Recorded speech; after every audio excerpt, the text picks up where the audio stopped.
அரூர் அருகே 4 மாதங்களுக்கு முன்பு காணாமல் போன வயது முதிர்ந்த தம்பதியினர் வனப்பகுதியில் எலும்புக்கூடுகளாக கண்டெடுக்கப்பட்டுள்ள சம்பவம் பெரும் பரபரப்பை ஏற்படுத்தியுள்ளது.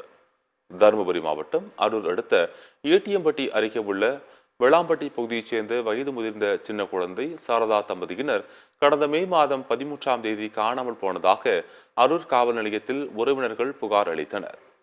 போலீசார் வழக்கு பதிவு செய்து தேடியும் காணாமல் போன தம்பதி கிடைக்கவில்லை.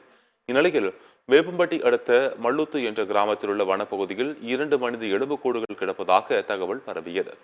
உடனே சின்ன குழந்தையின் உறவினர்கள் சம்பவ இடத்திற்கு சென்று பார்த்தனர்.